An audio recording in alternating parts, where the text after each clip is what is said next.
expect some kind of discipline, isn't it? You're all PhD scholars, right? Self-imposed discipline is minimum expected. 3 plus 3, 6, 7.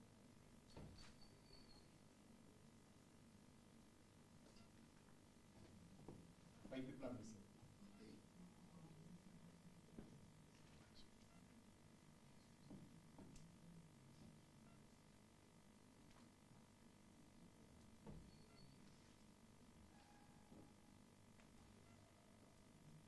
This is not acceptable.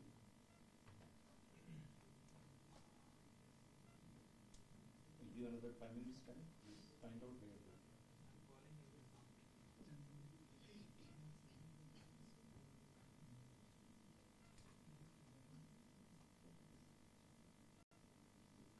I don't think you have any agenda.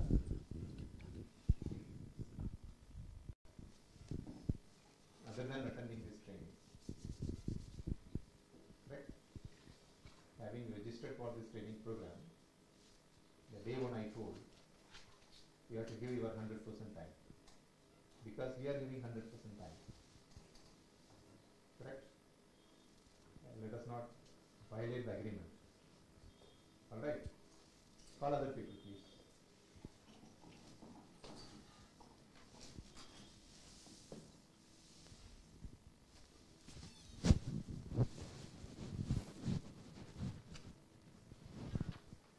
Search your neighbor.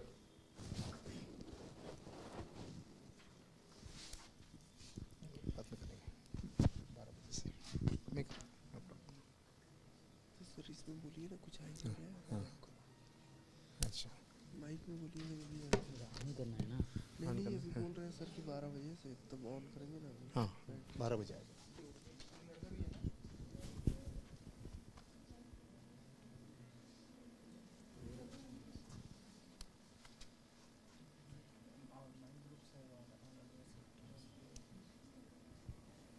Can you sit on with your group wise so that we can know that who is not present from which group? Okay. First group, second group, third group, fourth group, like that. Rearrange, please.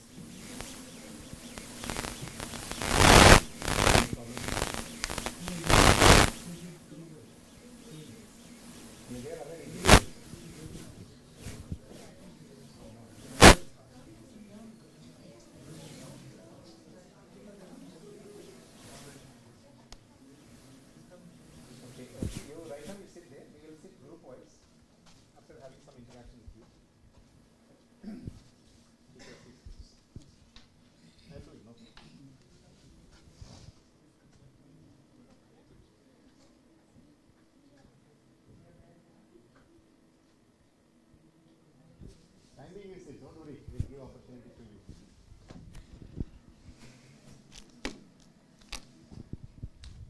Okay, let them join, the latecomers. We are in the 4th day of the training program. Am I right? Right. So last 4 days, you have been exposed to different terminologies, different techniques, different concepts, different tools, both wet lab and in silico, right? As a team, we have our own doubts whether you really understood certain things, correct? So what is the best way to clear that doubt? Let's have exam, correct?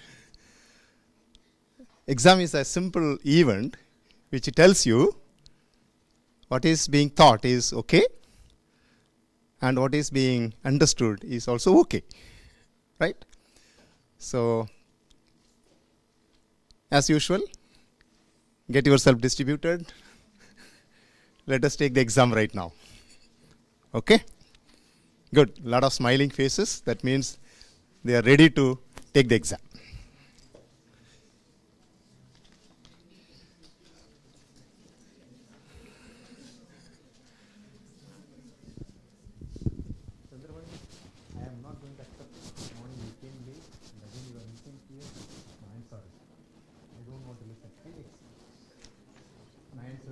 And 11:30, I want you to listen. Please.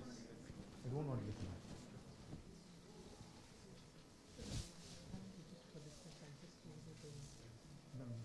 You don't have to take exam. No. Now exam is going. Please. Distribute yourself. Paper is distributed, right?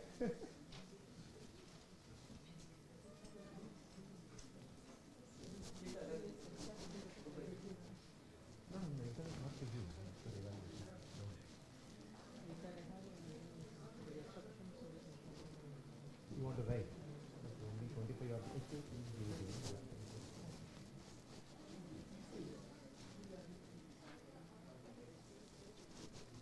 we'll be ready, we'll do that a little later. Okay, now we'll take up the exam.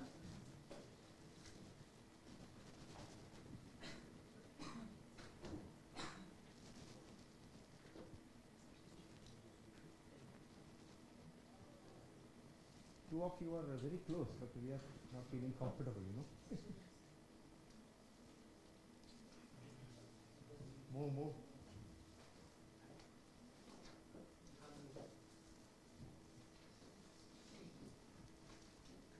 Absentees will be scored 0.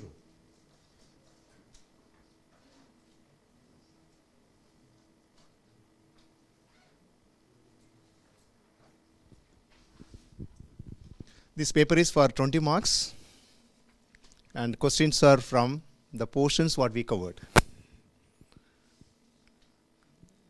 Had you followed the instructions carefully and had you read the manual properly, I am sure you will score 20 out of 20.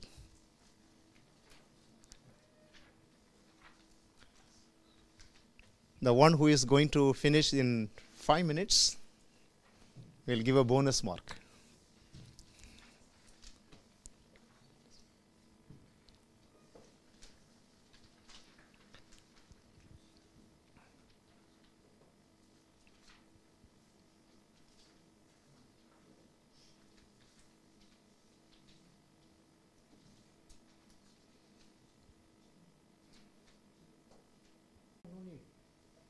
They may come.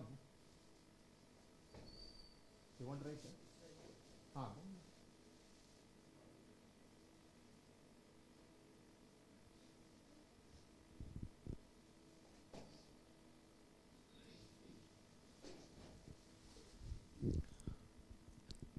Write your name on the slot which is given on the top of your paper.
Done?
All done. Somebody said to give.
Probing it is over.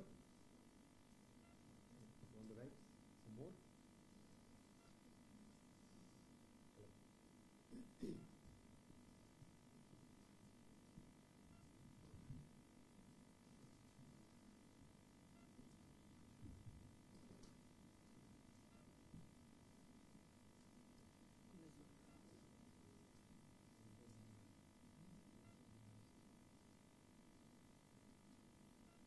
So what happened to Ramesh today?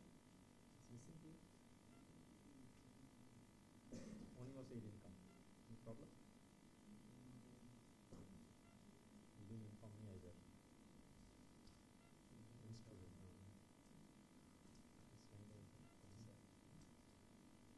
Okay. Everybody handed over? Some students are still writing.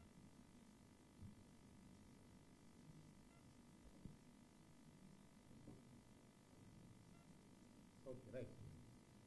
Now you sit according to the group.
lecture is basically the second part, second part of the lecture what I delivered on day 1.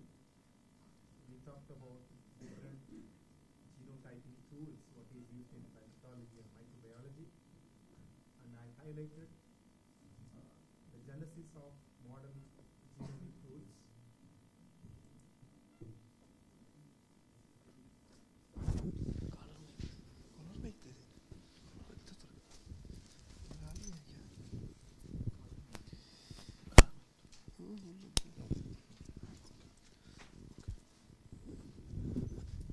So we talked about the tools was in place before PCR era, during PCR era, during genomics era, and post-genomics era. Now the question is how to utilize the genomics data that has been available in public domain, and how to use these genomic resources for different purposes. For instance, in plant pathology, you can use this genomic data for developing new genotyping tools. In microbiology also it holds true. And what I am going to do here, how we utilized the genomics data from 2 plant pathogens, and how we handled the data sets to address some of the biological questions. The first case study what I am going to discuss with you is about a plant pathogen which is causing a serious disease in rice crop and many other cereals, that is Magnaporthy voriaceae, which is responsible for a blast disease in many monocot cereals. And the title is Utility of Whole Genome Sequence of Plant Pathogens, how this whole genome sequence can be utilized to address some of the biological questions, to know more about this pathogen, and how those information can be utilized in crop disease management.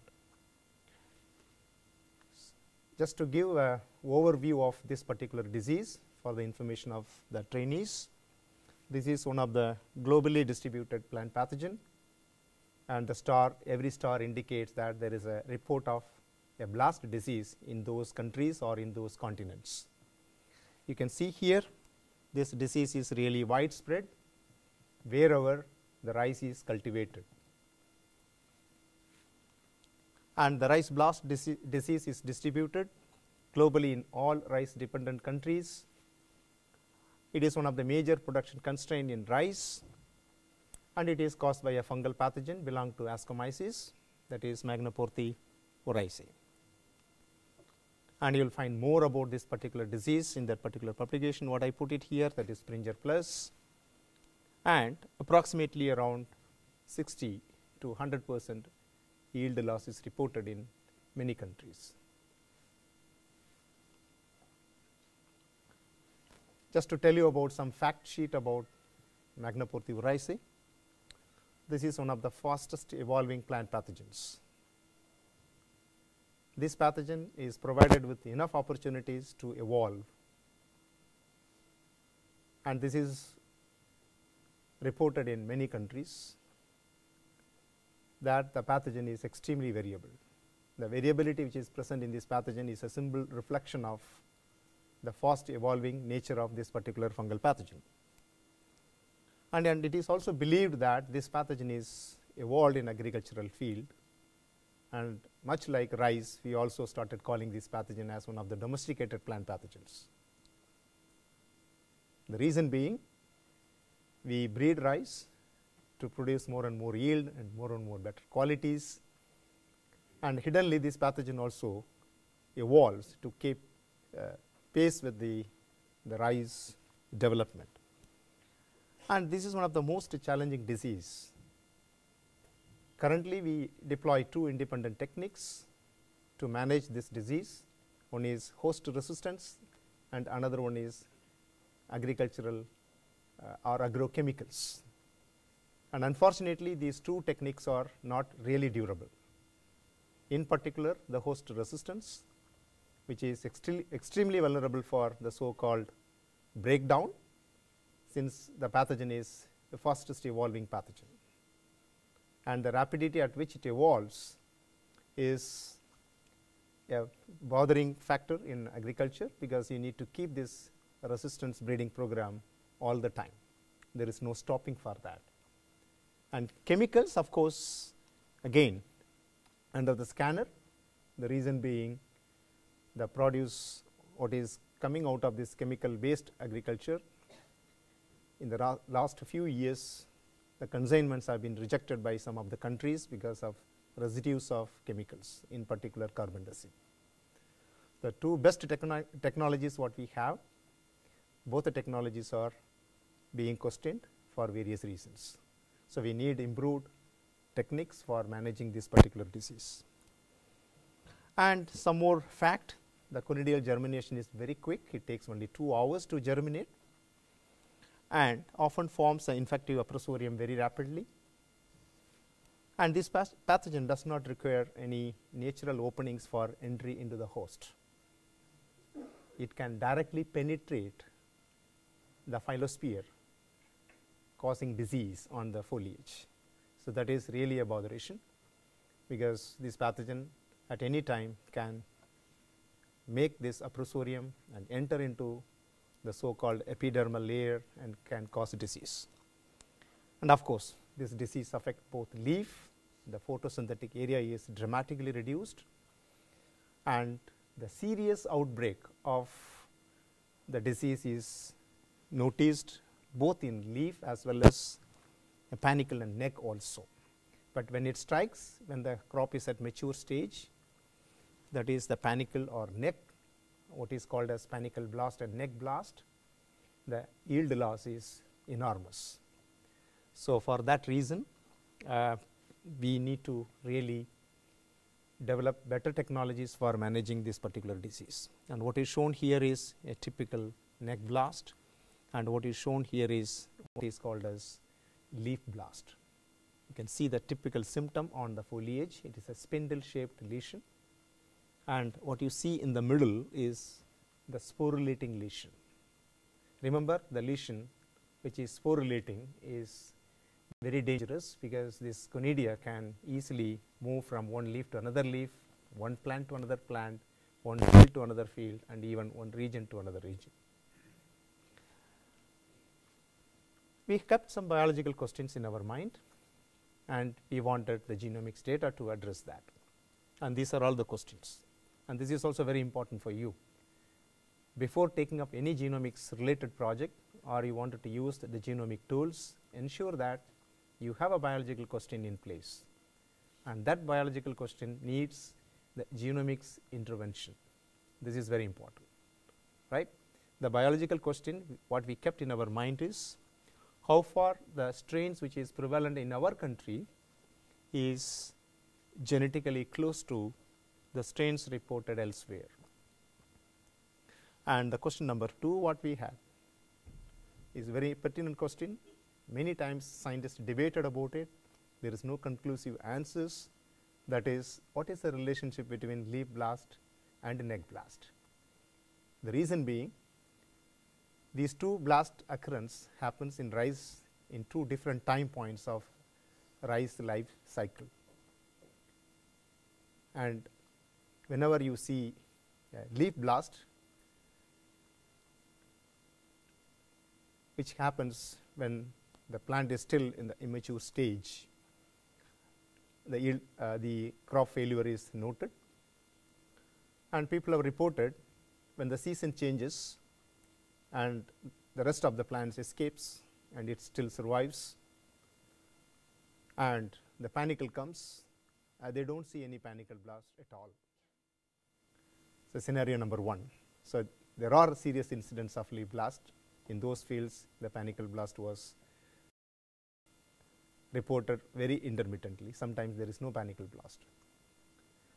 And even more intriguing question is, there is no leaf blast at all, but all of a sudden the panicle blast comes and kills the plant.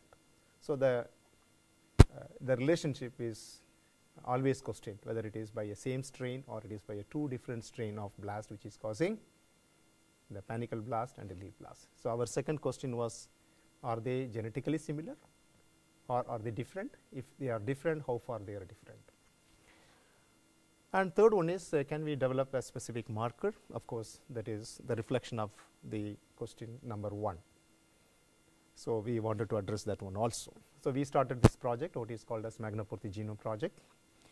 Thanks to ICR for funding this project. And the strain what we have taken on board is one of the Magnapurthy strains which was isolated from Bihar and which is able to knock down 24 well recognized R genes of rice. So, we called this strain as one of the most virulent strain, just because it is able to knock down 24 R genes. And not only that, this pathogen is able to cause lesions on some of the cereals which is not really close to rice. For example, upon artificial inoculations, we could find that this rice plus strain is able to infect one of the most important cereal in northern plains, that is wheat, barley, oat. So, this is another reason why we selected this strain for whole genome sequencing project. Just move on.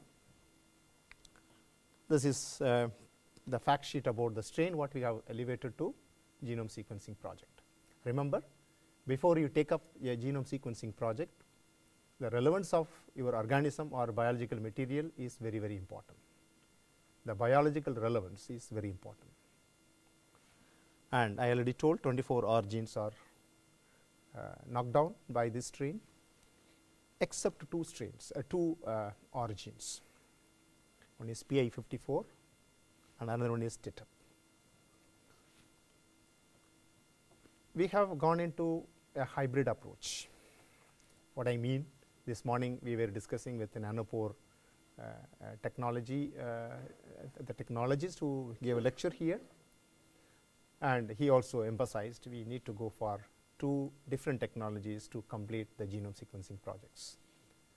So, we were comfortable in handling two independent sequencing technologies. One is the short read technology. For the benefit of students, short read technology provided by a company what is called as Illumina, that is HiSeq 2500 was the technology what we used. And the long read technology, it was rolling at that point of time, that was 2015-2016 time, that was PacBio RS2. So, just to give you a little more feel of the genome sequencing technology per se, the machines are able to provide you the reads, sequencing reads. The length of the read depends upon the chemistry and the technique what you are using. HiSeq reads are very short and PacBio reads are very long. So, it is something like this. The reads are provided to you by the machine, and that is assembled into slightly longer one, that is called as context. Context is a kind of it is not acronym, it is a shortened form of contiguous sequence. Okay. Two short reads are extended by having the overlap, it becomes longer one, right, and this longer one is again overlapped with another two, it becomes still longer one, right.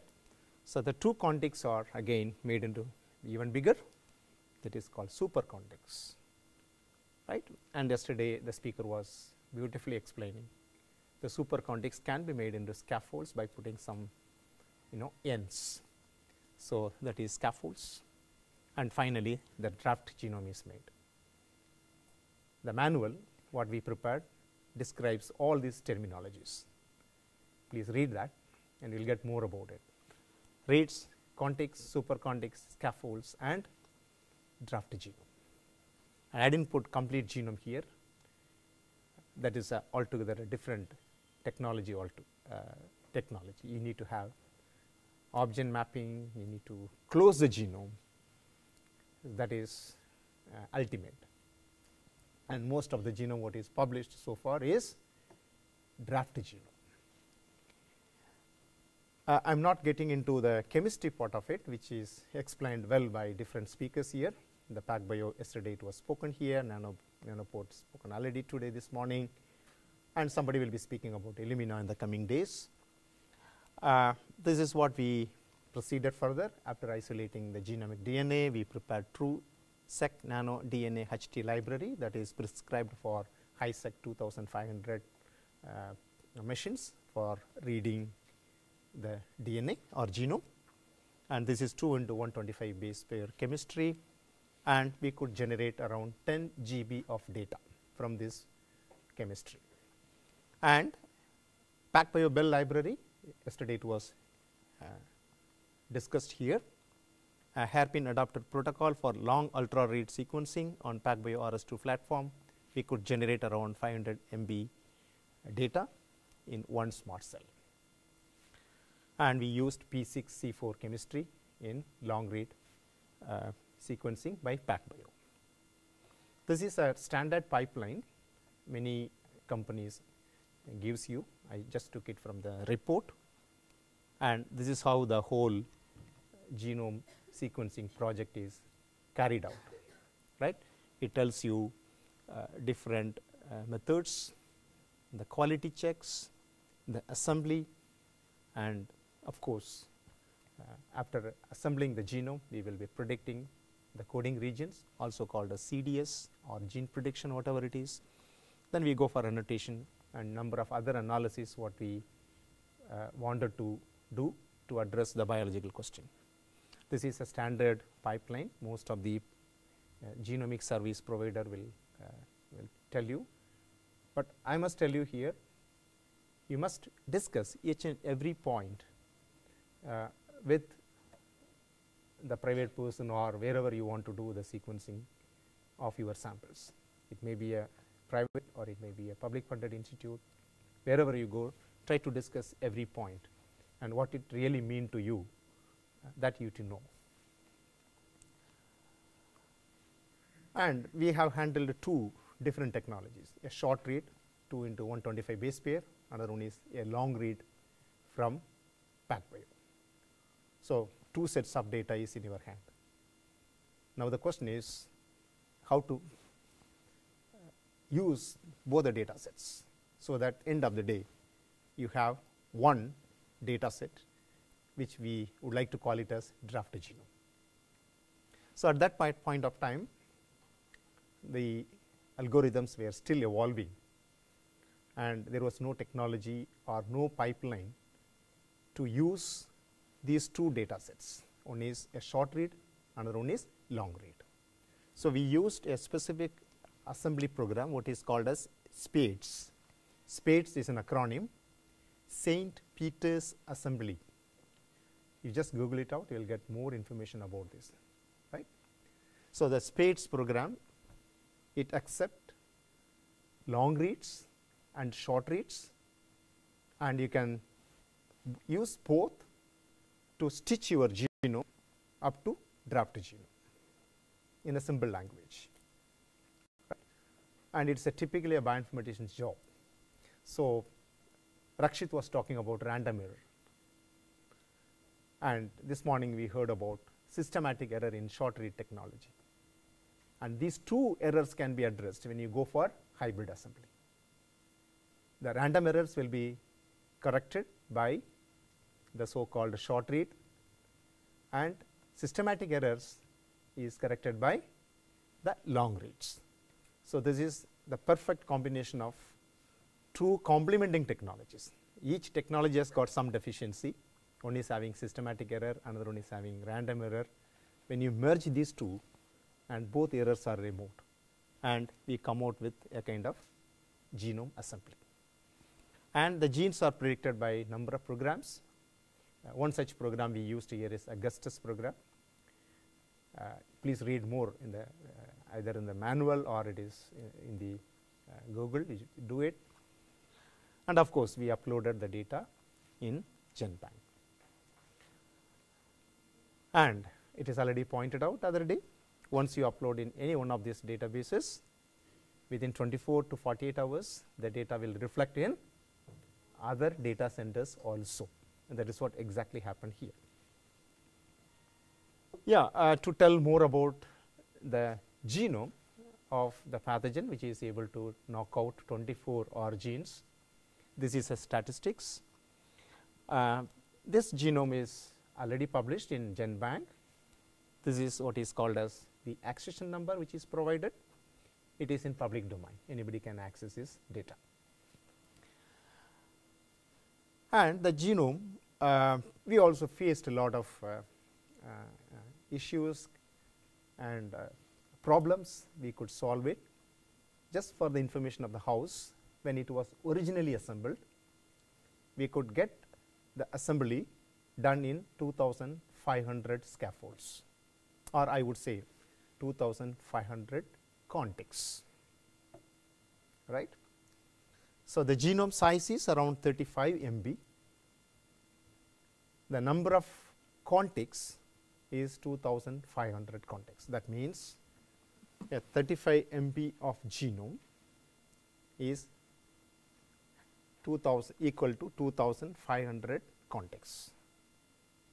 In other terms, 35 MB genome is represented in 2,500 contigs. Here comes the problem. When we approached a publication by Genome Announcement, that is one of the top-end journal from American Society for Microbiologists, ASM, they referred back to us, they saying that your assembly is not acceptable. The reason being, the genome size is only 35 MB. A 35 MB genome in all standard is not a big genome. It is coming under the category of small genome. Dr. Kishore might have talked to you about the small genomes. So, they wanted us to reassemble the genome in less than 1,000 contigs, or as minimum as possible, right. The best assembly in the world is single contig. That is rarely achieved, right. It is rarely achieved. A single contig, the entire genome, right. So, we reassembled the genome once again to meet the international standards required for research paper publication. When we did the reassembly, we got the entire genome represented in 996 contigs. The number of contigs have come down 2.5 times, and they accepted the paper, right.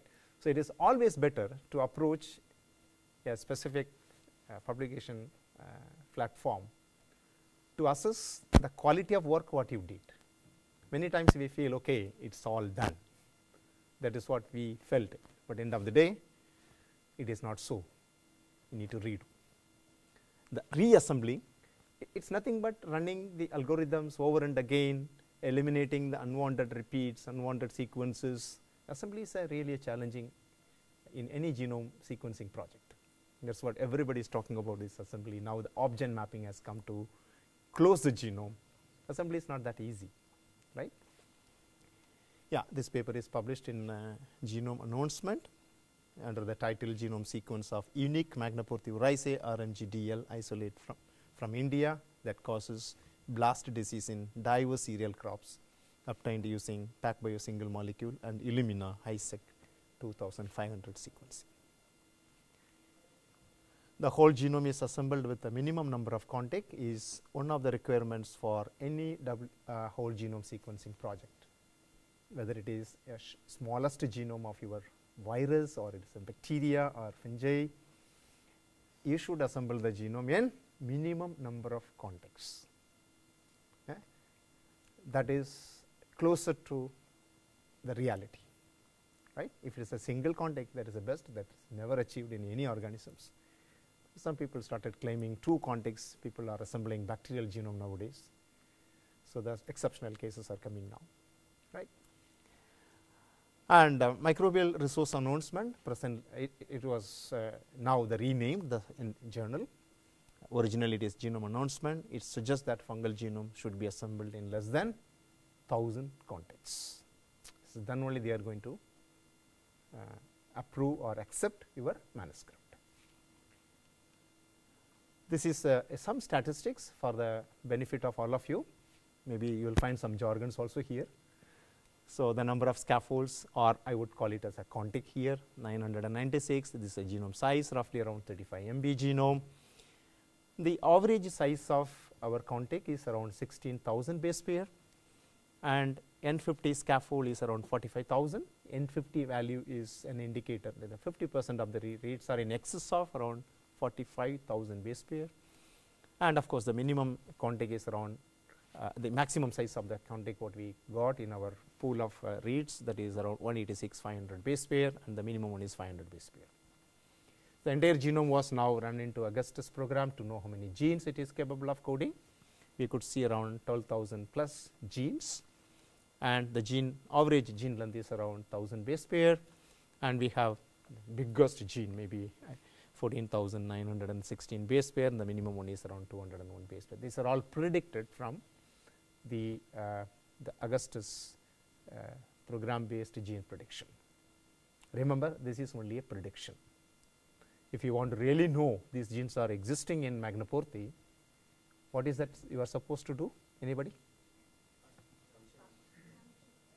Before that? Anybody? This is predicted number of genes of Magnaporthi, which is around 35 MB in size.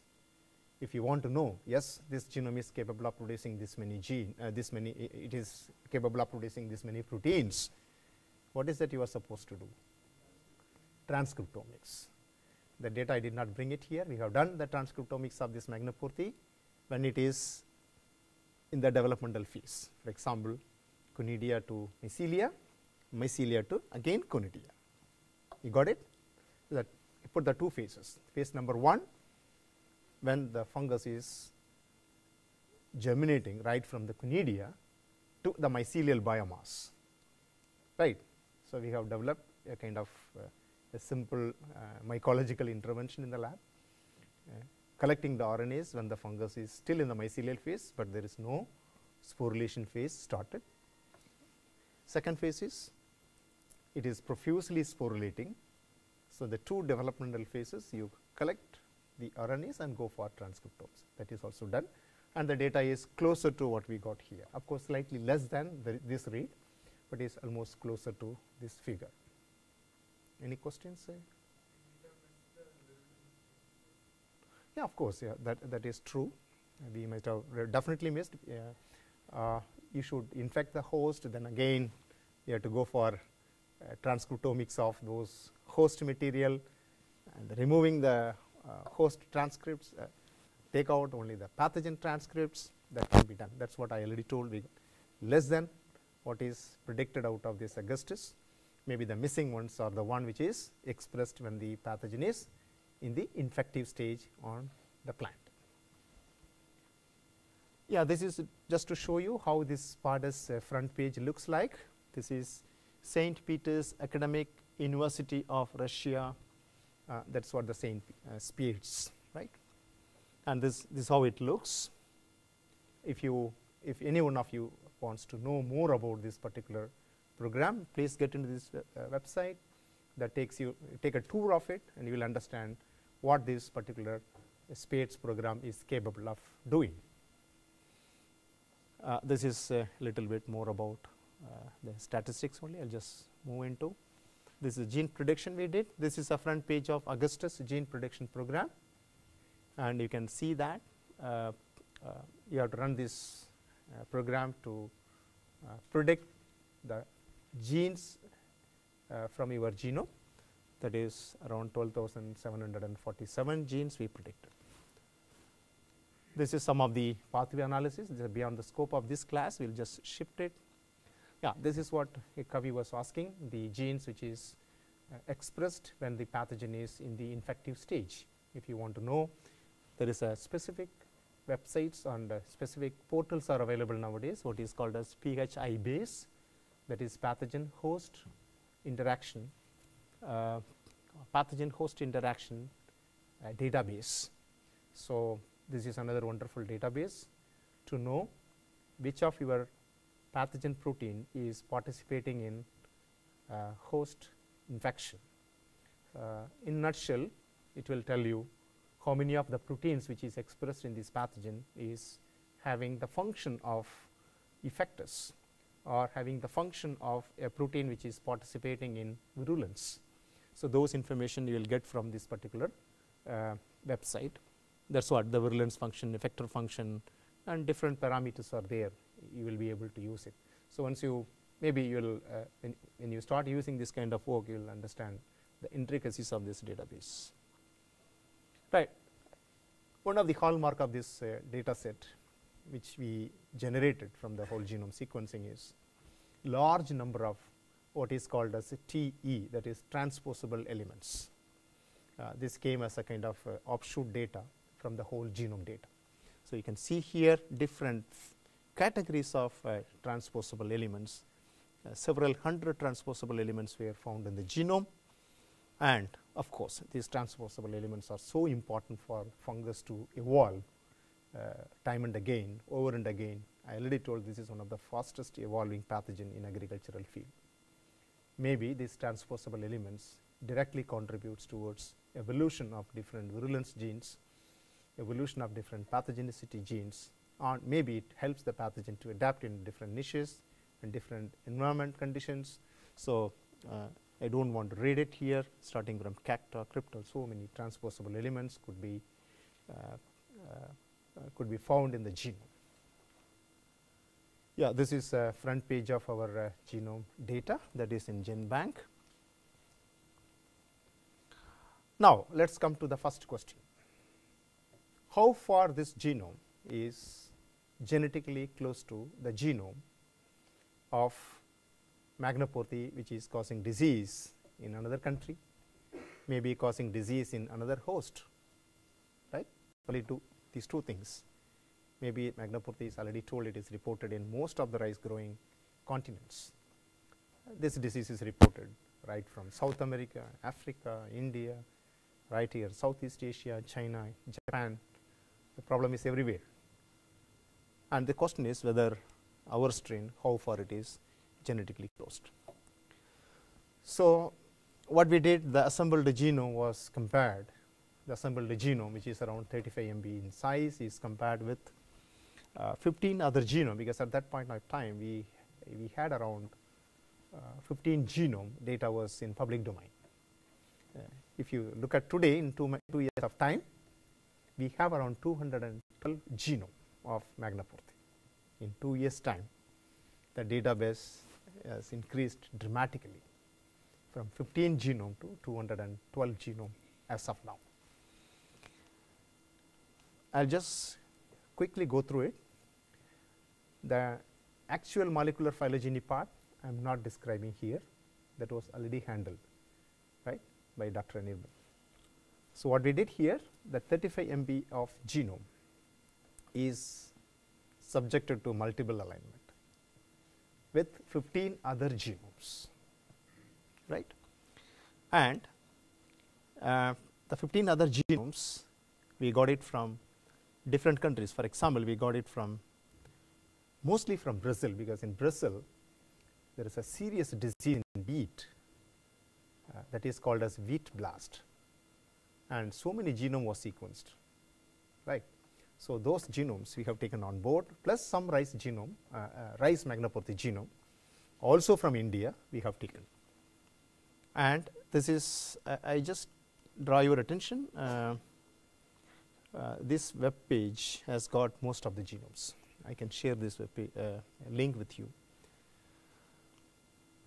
and this is the kind of data what we could generate, and our genome is somewhere here, and 1, 2, 3, 4, this 4 is from rice. Okay. For the information of pathology students, 7015 strain is a first Magnaporthy strain ever sequenced.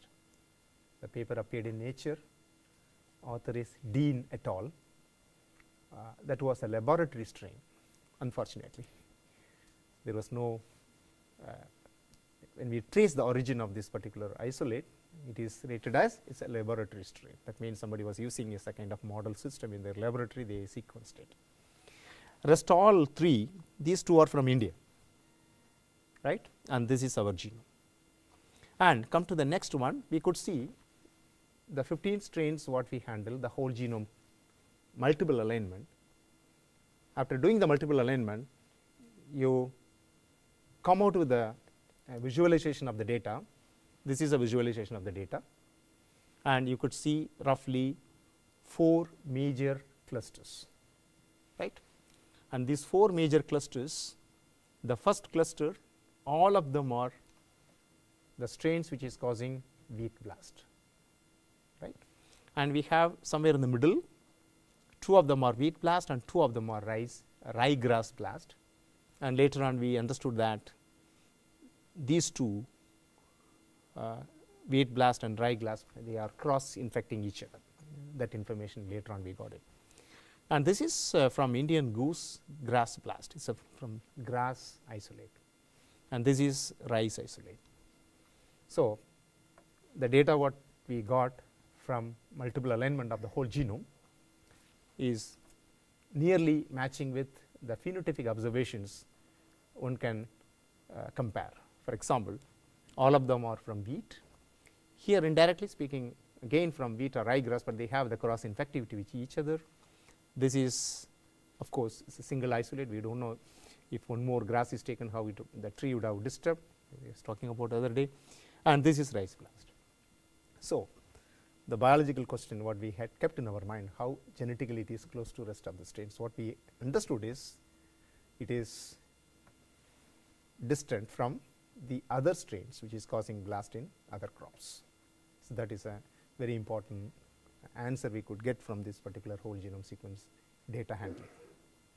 This is South American wheat isolates, this is rye isolates and wheat isolates, they are cross infecting each other.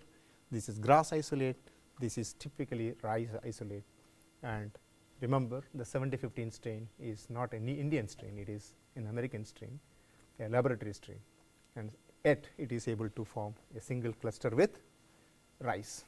So that means the rice infecting isolates are genetically close to each other, right, and the wheat infecting strains are closely related to each other. So that inference we could make.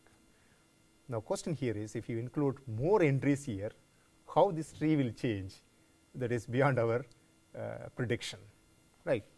So this is I skipped this slide, it's not needed. Actually we compared our data with the outbreak of wheat blast that happened in Bangladesh, and we could find that it is completely different from the strains which was causing wheat blast in Bangladesh. So that data we could generate here. The findings what we could make is the Indian strain of Magnopurthium rice infecting rice and other cereals including wheat under controlled condition is genetically distinct from the one which caused blast epidemics in South America and Bangladesh.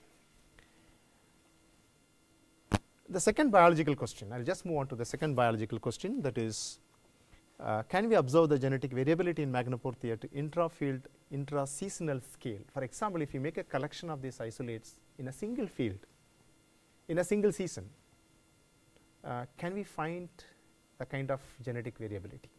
It's a very interesting question we wanted to address. And if you happen to isolate a rice leaf blast and panicle blast within the season and within the field, can we predict or can we understand the genetic similarity, right? What is more important here is the collection from the single field. The single field which includes a neck blast and also leaf blast, right. So we had a huge collection of 60 isolates, only we handled a few of them in the analysis here, and the genome around 26 of them we handled in the laboratory. The genomic DNA was isolated, and isolates which represent leaf and neck blast, that is from a Kashmir valley in a single field we collected it. Monosporidial isolates were established, and this is the utility part of the whole genome data, right. What we did, since we had the whole genome, so we handpicked a number of genes from the genome to make the assessment of the genetic variability, right. So, through an approach what is called as multi-locus sequence typing. So, this is what I am going to teach you. This is a lecture, maybe after the lecture I can tell you how exactly this is conducted in a laboratory. Okay. Of course, we have selected 18 genes from the genome, and 11 of them are the housekeeping genes and 7 of them are virulence genes what we handpicked from the literature. In total 18 genes were shortlisted for this analysis, and we have included 2 more isolates which is also very prevalent in our country. One is finger millet, another one is pearl millet. The blast in finger millet and blast in pearl millet is also a serious problem in those respective crops. And of course, 11 housekeeping genes and 7 effector genes. This is a pipeline. So, you have the genomic region was selected. We have decided the 11 housekeeping genes based on their conservation level, and of course, we have selected 7 virulence genes from the literature. We have designed primer using the same protocol what was handled in the class yesterday, using primer 3+, the parameters, everything was conducted as per the class what we did yesterday. We did the PCR amplification, and for you if you want to go for cloning option you can do that, but we did the PCR amplification, sequencing of target genomic regions of those 18. We did the sequence analysis, sequence curation. Today we will have a detailed discussion about that, and the conserved consensus sequences was retrieved, and that was converted into a molecular phylogenetic tree, and we could assign some allele numbers also. What is more important for all of you is how to convert the sequence information which is coming from the consensus sequences into a molecular phylogenetic tree, number 1. Can we do this analysis in a different way, right? That is through assigning the allele numbers after observing or after finding out the single nucleotide polymorphisms in the sequences. In few slides I will show you how it is done. So, this is a sequence based phylogeny, another one is allele number based population genetics snapshot. So, this is you need a little time to understand how these concepts work here. We will take small example how this is the view of the amplicons of all 11 housekeeping genes and 7 effector genes, or the genes which is participating in virulence. This is a pipeline. This is the GenBank number of the combinations. We handle around 24 isolates altogether. This is 11 housekeeping genes, and each one of the gene is sequenced, curated, and best reads were retrieved. We prepared the so called data sheet, submitted in GenBank, and GenBank number is assigned, right. So, it is a massive work in terms of sequencing, curation, submission, getting the accession number. This is a snapshot of all those 264 housekeeping genes representing 24 isolates were generated and published. And also the 7 effector genes we got from literature. The same story was done here as well. Around 168 effector genes representing 24 isolates were generated and published. So, now we have the data sets. Remember, these 24 isolates were now characterized just by using 18 genomic regions. I will put it in that way. You understand? So, why we did that? We could have gone for sequencing all those 24 genome also, and considering the cost involved, the time involved. So, we opted for this tool. So, this is one of the fallout of the whole genome sequence data.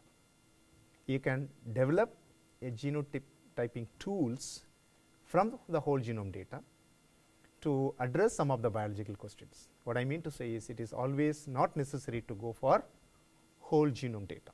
You can go for a technique what is called as resequencing of a specific genomic region. That is what. You can do the resequencing of whole genome also, provided your time and the cost allows.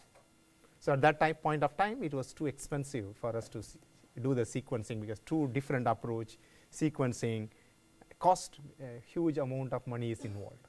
So, here you do not need that much, a fraction of that money is spent here to generate the same information which is going to address some of the biological questions. So, this having done that, this is a 24 isolates representing a single field, and it also represents a leaf blast and a neck blast. And you can see here what is L, that stands for leaf blast, and what is N, that stands for neck blast. The picture very clearly sees that we could see extremely minor variation in the population in 24 isolates, right. What happened here? All of them are clones of each other, almost they are clones of each other. In particular, the leaf blast and neck blast is sharing all 18 genes, or the sequences of all those 18 genes. You understand? There is not even a single base pair variation. So, that prompted us to make a speculation that these two are one and the same. There is no genetic variability between leaf blast and neck blast at all. A subtle variation we find in another clade, and you find it in leaf blast also, and we could never see neck blast is coming separate and leaf blast is coming separately, never. So, some islands of grouping comes here, but again the quantum of genetic variability is extremely minor, right. So, that prompts of course, you can see here that is well supported by the outgroup. PL millet is completely different from rice blast, right, and the finger millet is maybe a little closer to it, right. So, you can make lot of other interpretations, right. The genetic relationship between rice blast strain and finger millet strain is very close as compared to the genetic relationship between rice blast and PL millet blast. This is a clade. The key points: MLSE based genotyping clustered all rice isolates in one group, with the finger millet and PL millet isolates clustered separately. No genetic difference between neck blast and leaf blast could be observed. Intrafield genetic variability is also found, which is very, very extremely minor. That also make a strong prediction that this strain is clonal, which is making rounds in agricultural fields and causing disease. Yeah, I will stop it here. I will come back to you once again for the second part of the lecture, that is how to convert the sequence polymorphism into allele numbers, right. Maybe I need 1 hour time to teach that particular story. That is very, very important. That particular approach can accommodate several hundreds and thousands of entries in a single population genetic analysis. Remember, the classical molecular phylogeny has got a limitation. This is 24 isolates. It is already covering the entire slide. Suppose if you are handling thousands of entries and it is going to be too crowded, the visualization tool itself is the one which you cannot appreciate. Now, we have modern tools which can accommodate. We have constructed a phylogenetic tree with 1,000 entries of isolates, right. Still the information is coming out tangibly. You can understand what the tree speaks. That is possible through a completely different algorithm, what is called as E-bust algorithm. This E-bust algorithm, the input data is allele numbers.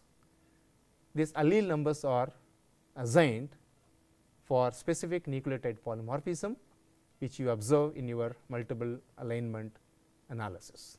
So, that portion we will take it up in the coming days. I have a series of slides on that, where we are assigning the allele numbers based on single nucleotide polymorphism, right. So, I will stop it here. Any questions from anybody? Yes, please. What is the reason behind choosing virulence genes? It's a very, very interesting question. Most often, the housekeeping genes alone will not reveal the pathogenic behavior of your pathogens. You need to necessarily accommodate the virulence related genes also.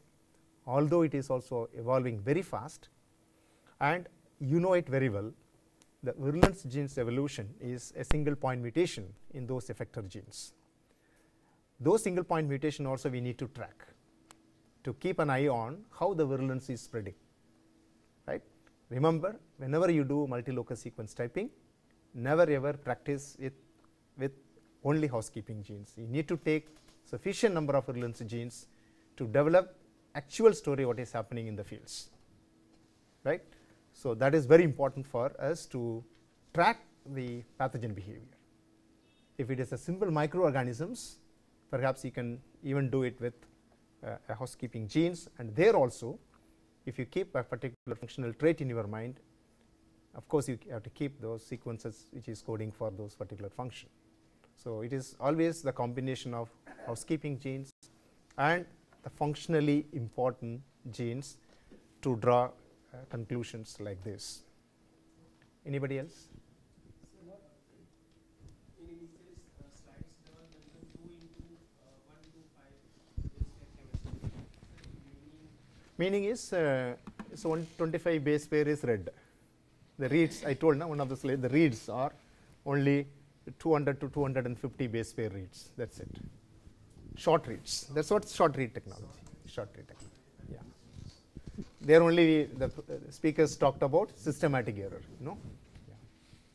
And second, sir, since in this study it is coming up like wheat, finger millet, and this pearl millet isolates are very much distinct. Distinct. Yeah. Can you say that cross, infection chances of cross infection? In fact, deliberately I did not bring all those data here. My colleague Dr. Prakash is working here, and he has done a very extensive inoculation studies. He put the rice isolate on finger millet isolate on rice, again fuel millet on finger millet on rice, all possible combinations. He is telling very interesting observations. These three strains are not able to cause disease on other host. That means rice isolate is always causing disease on rice only, but it is not causing any disease on finger millet and field millet, and the story is same with other 2 isolates also. But interestingly, all the 3 strains are able to infect other cereals. That is even more complicated. So, when he inoculated all these strains individually in different hosts, for example, wheat, barley, oat, and so many other things, he is getting infection, right. So, that supports our molecular phylogenetic tree also, because we got 3 distinct clade and each one of them represent the host origin, right. That is more important. So, what we started understanding is the clustering what is happening based on the whole genome data is indirectly indicating from which host the pathogen is isolated from. So, that data is coming, okay, because I showed in the first molecular phylogenetic tree based on whole genome, all rice clustered together, right, all wheat clustered together, in between some mix up, but the other data came, it is infecting. So, the point is the pathogen which is fast evolving, it is always very difficult to predict the genetic variability, because it is all the time evolving, right. So, we can always say that at this particular point of time this is a variability status, right. After some time if you include, I will tell you in future, maybe tomorrow's class we will talk about it. The allele data speaks almost same story only, but in a different much depth, in-depth data is coming out using this MLST eBEST based molecular phylogeny. Anybody else? If an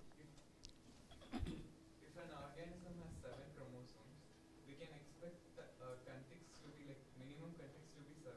In this case, how we can expect? Yeah, that is a wishful thinking of all genome sequencing project, but rarely it is achieved. Magnapurthi it is achieved, it is 70-15 strain. If you are anybody is updating on a regular basis, originally it was only a draft genome, later on it become complete genome. Now it is chromosome wise they mapped everything. So, that means Magnapurthi has got 7 chromosomes, and each chromosome we know the sequence. Maybe somebody might have done karyotyping and they have compared both the data sets, they mapped all those reads in different chromosomes. Now the data is available chromosome wise. Chromosome 1, what is the genomic content, how many genes are there, and so the chromosome 2, 3, 4 up to 7. That is a wishful thinking. Maybe technologies are coming now, the long read, what is that, nano bio something he was talking this morning, that opgen mapping. So, all these things will converge and give you a better assembly and better data, right. Everybody is trying to reveal what is there in nature, correct. There only the flaw comes, even here also genome sequencing also. I told him the best assembly is a single contact. So, that is rarely achieved. Anybody? You have done the E-burst analysis for the single field isolates. Yeah, or we have done it. clustering the read. Yeah, we have done it. That maybe tomorrow we will take up the discussion. Yeah, we have done it. They are all, they are very genetically, few base pair variations. Yeah. Maybe to get the, this is how it is done. I do not want to elaborate that because time is running out. This is how the allele is assigned here. The data, the visualization will be something like this. This is the allele numbers. The beauty is you can accommodate as many isolates as possible. We have constructed a molecular phylogenetic tree which shows around 212 isolates. This is a molecular phylogenetic tree. This is not possible by a conventional phylogenetic tree which uses sequence data. But here it is not a sequence data, it is allele data. The logic is the two of the isolates, they share all the alleles, they are identical twins. You understand? If all the alleles are shared by, for example, we have 18 alleles here, right. If two of the entries are sharing all the alleles, that means what? There is no sequence polymorphism between those two, right. So, that means they are duplicates in environment. You understand? If anyone is evolving or it is deviant based on a single nucleotide polymorphism, that takes different number. For example, here for calmodulin it is 1, for another isolates 8, 8, 3, it is 3. The question is you should know how the number 3 has come here and what is the science behind assigning a number 3 here. That only I want you to learn, right. That I will take up in the maybe next week we will take up that particular class. It is a simple concept you should understand. Assigning these numbers for those individual sequences, how this number 1 is assigned and what are all the criteria and how another isolate we got number 9 we got and how this number 9 is assigned. So, we will take up in future classes. I think otherwise we will run out of time this morning. So, even though there is no genetic difference between leaf blast and neck blast, and what makes the difference to get only in some condition we will get only leaf blast and some condition we will get only neck blast? That is something to do with the environment. We all know that environment also 30% role it plays in any disease outcome. Even sometimes even environment also same conditions, that time also we are getting difference. Perhaps see, one of the mysteries here is we have not studied that, honestly speaking, right. It is everybody is questioning this one. This has happened in many places.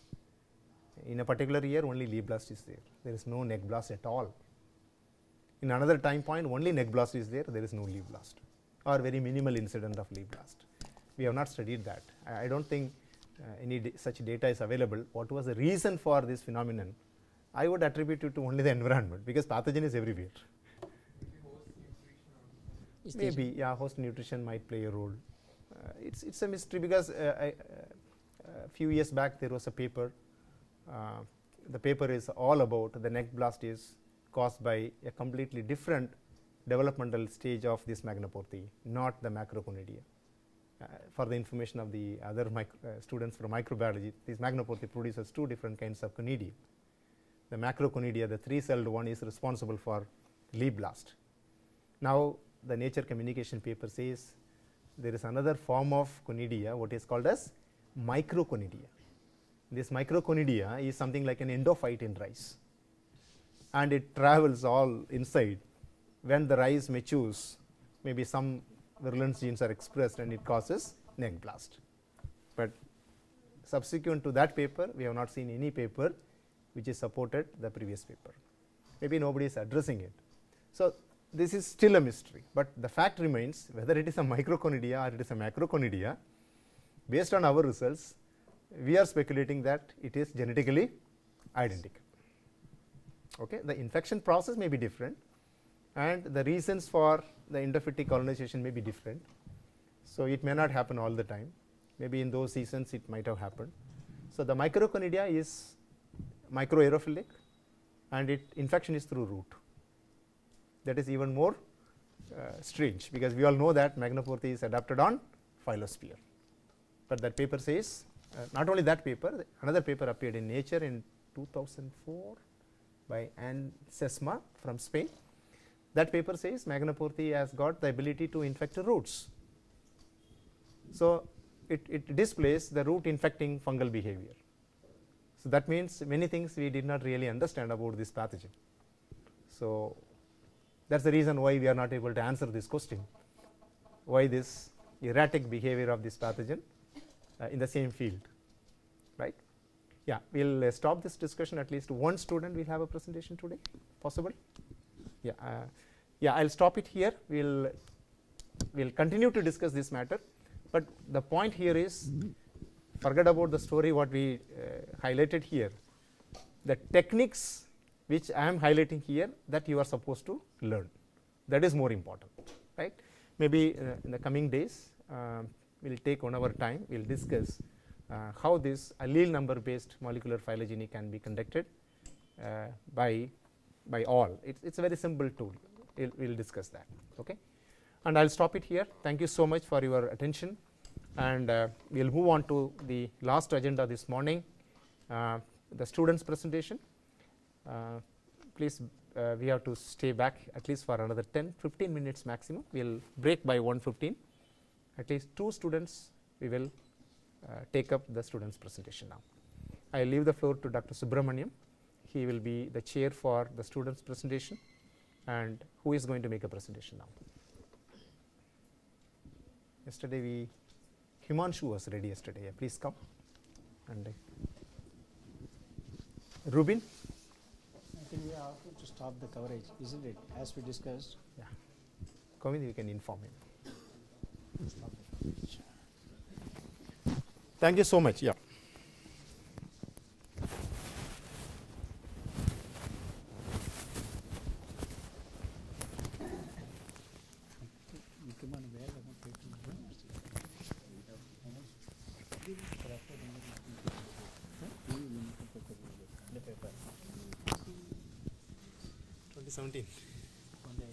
Genome sequence paper are there.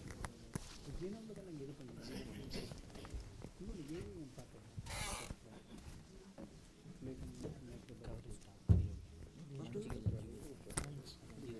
कितने बजे तक उधर शुरू हो जाएगा? Last 5 minute like ना